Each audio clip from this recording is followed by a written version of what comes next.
ପ୍ରତିଦିନ ଗଧ ପିଠିରେ ଜିନିଷ ବଜାରକୁ ନେଇ ବିକ୍ରି କରୁଥିଲା। ତେବେ ବଜାରକୁ ଯିବା ରାସ୍ତାରେ ଗୋଟିଏ ଛୋଟିଆ ନଦୀ ପଡୁଥିଲା। ସେଇ ନଦୀ ପାର କରିବା ପାଇଁ ଛୋଟିଆ ପୋଲଟିଏ ରହିଥିଲା। ସେ ବେପାରୀ ଗଧକୁ ବହୁତ ଭଲ ପାଉଥିଲା। ଗଧଟି ବେପାରୀକି ବହୁତ ଭଲ ପାଉଥିଲା। କିନ୍ତୁ ଗଧର ଗୋଟିଏ ଖରାପ ଗୁଣ ଥିଲା, ସେ ବହୁତ ଅଳସୁଆ ଥିଲା। ସେ ଜମା ବି କାମ କରିବା ପାଇଁ ଇଚ୍ଛା କରୁନଥିଲା। ସେ ସର୍ବଦା ଖାଇ ପିଇ ଶୋଇବାକୁ ଭଲ ପାଉଥିଲା। ଦିନେ ବେପାରୀ ଶୁଣିବାକୁ ପାଇଲା ଯେ ବଜାରରେ ଲୁଣର ଚାହିଦା ଭଲ ରହିଛି। ତେଣୁ ସେ ମଧ୍ୟ ଚିନ୍ତା କଲା ବଜାରକୁ କାଲି ଲୁଣ ବିକିବାକୁ ନେବ ଏବଂ ଭଲ 2 ପଇସା ଲାଭ କଲେ ତା ଗଧକୁ କିଛି ଖାଇବାକୁ ଦେବ ଏବଂ ନିଜ ଘର ଖର୍ଚ୍ଚ ସହ ସଞ୍ଚୟ କରି ଗୋଟେ ସୁନ୍ଦର ଘର କରିବ। ବେପାରୀ ସେଇଆ କଲା। ପରଦିନ ଗଧ ପିଠିରେ 3 ରୁ 4 ବସ୍ତା ଲୁଣ ଲଦି ବଜାରକୁ ବାହାରିଲା। ହେଲେ ଗଧଟି ସେଠାରୁ ଚଙ୍କୁ ନଥିଲା। ବେପାରୀ ଗଧର ଅଳସୁଆ ଗୁଣ ଜାଣିଛି। ସେ ଗଧକୁ ପଛରୁ ଠେଲି ଠେଲି ନେଲା।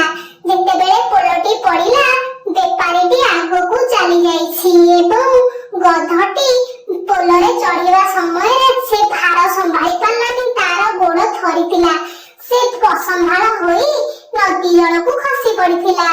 ନଦୀ ଜଳକୁ ଖସି ବୁଡିବାକୁ ଲାଗିଥିବାର ଦେଖି ବେପାରୀଟି ତା ଗଛକୁ ବଞ୍ଚେଇବା ପାଇଁ ସେ ମଧ୍ୟ ପାଣିକୁ ଡେଇଁ ପଡିଲା। ଯେନ ତେନ ପ୍ରକାର ଗଧକୁ ଉପରକୁ ଆଣିଲା। ହେଲେ ସେତେବେଳକୁ ତାର ସବୁ ଲୁଣ ପାଣିରେ ମିଳେଇ ଯାଇଥିଲା। ଗଧ ଉପରକୁ ଉଠିଲା ପରେ ଅନୁଭବ କଲା ଯେ ତା ପିଠିର ଭାର କମି ଯାଇଛି।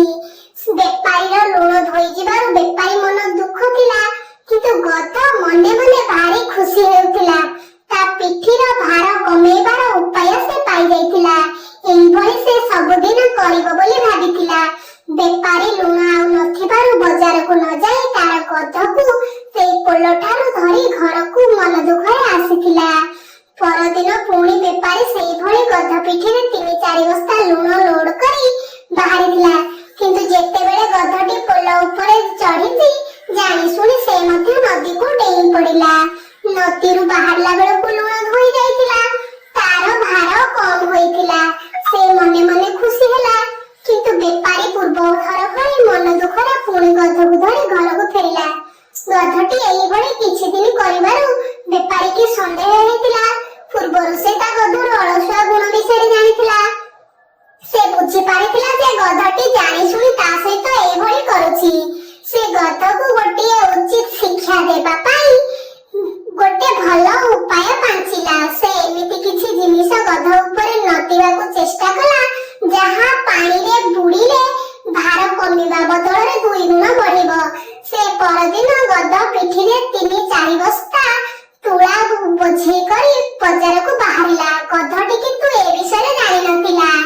ସେ ସେଇଭଳି କଲା, ପାଣିକୁ ଡେଇଁ ପଡିଲା। ପାଣିରୁ ଡେଇଁଲା ପରେ ଗଧଟିକୁ ପୁଣି ବ୍ୟବସାୟ ତାକୁ ବାହାରକୁ ଆଣିଲା।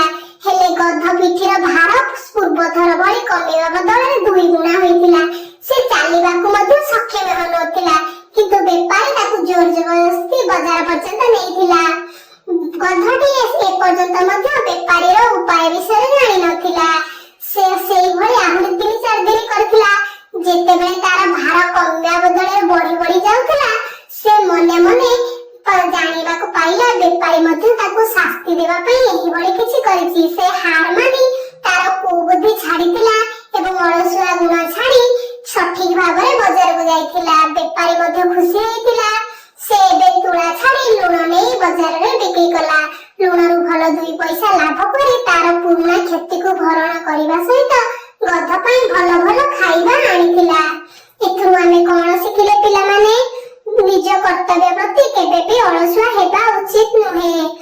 ବେପାରୀ ଭଳି ନିଜ ବୁଦ୍ଧି ଓ ବୁଝାମଣା ସହିତ ଯେକୌଣସି କାର୍ଯ୍ୟ ସହଜରେ କରିହେବ।